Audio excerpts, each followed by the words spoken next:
Hello everybody, this is Gregory with How I Lost Over 100 Pounds and I've kept it off for 30 plus years, where there should be no hesitance in your weight loss and weight maintenance. Today we're going to talk about some tricks and biohacks you can do if you have children and you need to take them to a fast food junk place and you don't want to eat that food.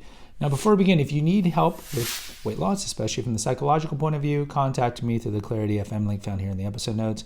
Also check out my 600 recipes over at naturopathicearth.com or 100 pounds off for 30 years.com. There's a link in the episode notes. There might be some articles there that might be useful to you. Check out my 2 books. And if you appreciate my content, there is a link for PayPal to make a $5 donation. All right, so I understand that this video can be pretty specific to some people, but you can apply some of the strategies here overall. So this video is more toward, let's say, an adult man, you have kids, you're overweight, and your kids want to go to McDonald's or wherever that's got a playground, whatever your respective fast food place is. I know McDonald's, where I live in Texas, has playgrounds. Chick-fil-A used to have them, but they've kept, at least the ones in my town have kept them closed since the recovery of COVID. But certainly there's other places that have it. And what do you do? What do you do? Now, you can apply this in general on, you have to meet somebody at a fast food place. I don't know anybody who's like, hey, we have to talk about important business. Let's meet at Burger King. Most of the time it's going to be a coffee shop or a restaurant or golfing or whatever.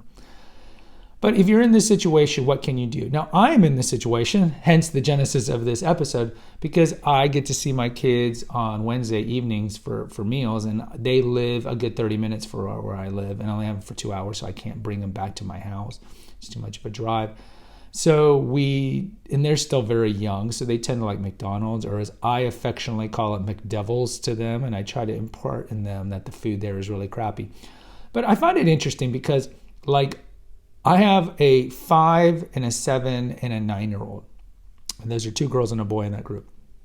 And I will get them the McDouble and small fries, and none of them finish the food. None of them. And it goes back to what I talked about.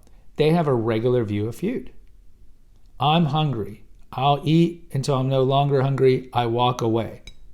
And that's what they do. And I just marvel at that when I watch that. And of course, this is a future episode, is you don't want to impart your anxieties into your kids, right? Because why open that Pandora's box of hey, I used to have a disordered relationship with food and I would eat my emotions. Why are you going to put that in their face, in their head? Because it's not even in their head. So they barely eat anything, but they like the playgrounds, and then, they like the ice cream and all this. So what do? I think McDonald's is horrible. No offense to anyone who works for McDonald's. I think you probably understand that it's low-grade crap food. And when I take them to McDonald's, I don't buy McDonald's food.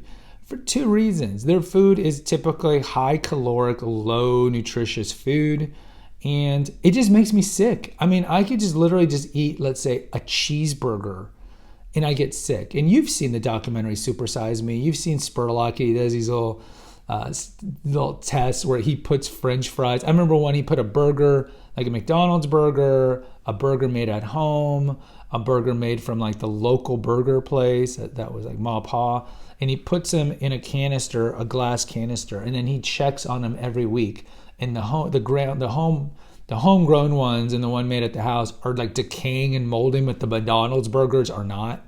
And the stories about the French fries, they don't even turn discolored after several months, if not years. You might have heard that guy who left a McDonald's cheeseburger in his coat and he found it years later and it was not that discolored. It's shot up with preservatives. So it's not that surprising that I would get sick or my tummy hurts when I eat any of their products. So what do?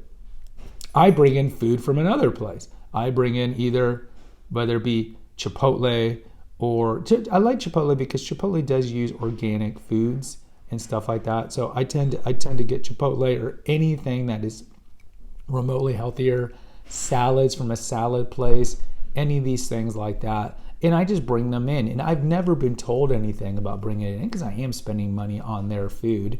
And look, I don't want to eat their food. So to me, this is kind of like a win-win on what to do when you have to take your kids to one of these places. Is, look, yes, you could indulge and eat their food, but why do that when there's healthier and tastier options all around that you can pick and eat at their place, and they're not going to care. Or look, you can even make homemade smoothies. You can just bring food from home. You can make your own salad, whatever it is.